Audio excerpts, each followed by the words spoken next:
Sila pertama. Dilambangkan bintang, bersegi 5.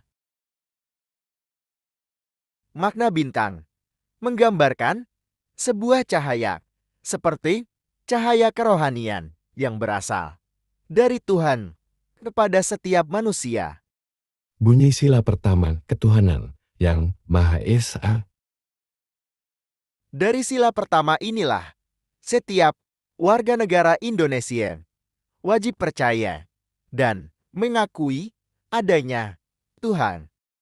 Di Indonesia ini, ada 6 agama yang diakui oleh negara, yaitu Islam, Katolik, Protestan, Hindu, Buddha, dan Konghucu. Sila kedua, dilambangkan rantai emas yang punya makna bangsa Indonesia, saling terkait erat, saling bahu-membahu, saling membutuhkan.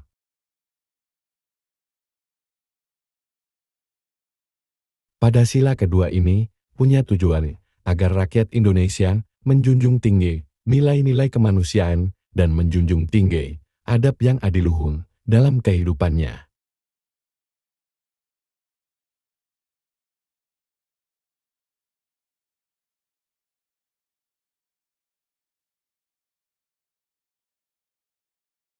Bunyi sila kedua, kemanusiaan yang adil dan beradab. Pohon beringin yang kokoh, kekar sebagai lambang sila ketiga. Makna pohon beringin yang kokoh dan kekar adalah semua rakyat Indonesia tanpa membedakan suku, agama, ras, dan maupun golongan dapat berteduh dan hidup rukun di Negara Kesatuan Republik Indonesia.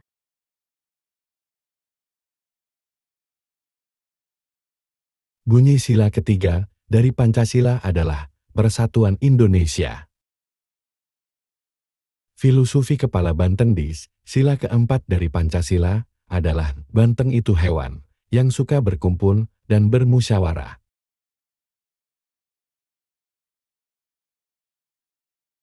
Harapannya warga negara Kesatuan Republik Indonesia dalam menghadapi suatu persoalan ataupun menemui permasalahan harus dicari jalan keluarnya dengan berdiskusi atau bermusyawarah, tidak boleh main okon.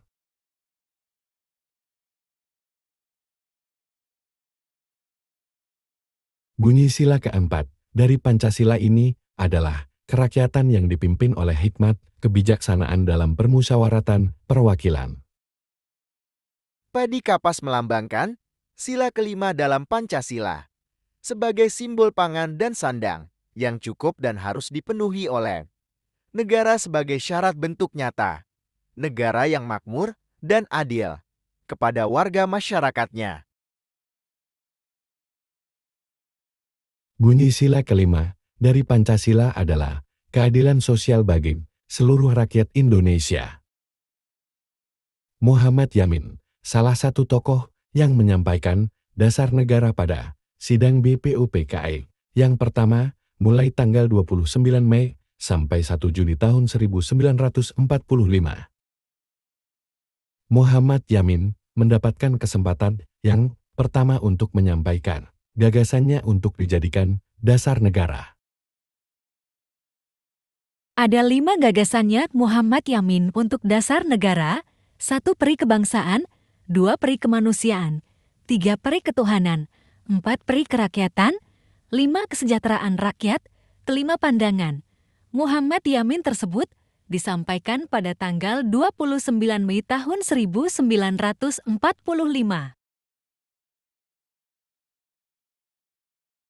Tokoh yang kedua dalam sidang BPUPKI yang menyampaikan gagasan rumusan Pancasila adalah Mr. Supomo pada tanggal 31 Mei tahun 1945.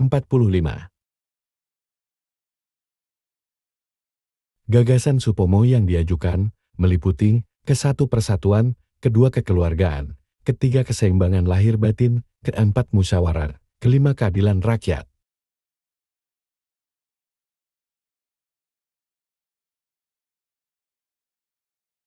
Hari terakhir tepatnya, 1 Juni tahun 1945 yang mendapatkan kesempatan dalam menyampaikan pandangan dasar negara adalah Insinyur Soekarno. Gagasan Insinyur Soekarno: 1. Kebangsaan Indonesia, 2. Internasionalisme atau peri kemanusiaan, 3. Mufakat atau demokrasi, 4. Kesejahteraan sosial, 5. Ketuhanan yang Maha Esa. Di akhir pembacaan usulannya, Insinyur Soekarno menyebut gagasan untuk dasar negara tersebut dengan nama Pancasila. Itulah mengapa sampai sekarang hari lahirnya Pancasila diperingati setiap 1 Juni.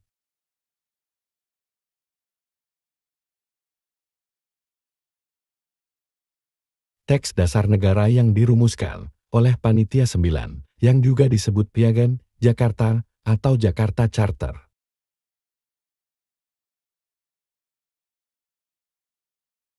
Untuk menjaga keutuhan rakyat Indonesia, maka para founding father Republik Indonesia, sila pertama Piagam Charter yang berbunyi ketuhanan dengan kewajiban menjalankan syariat bagi pemeluknya diganti dengan bunyi ketuhanan yang Maha Esa.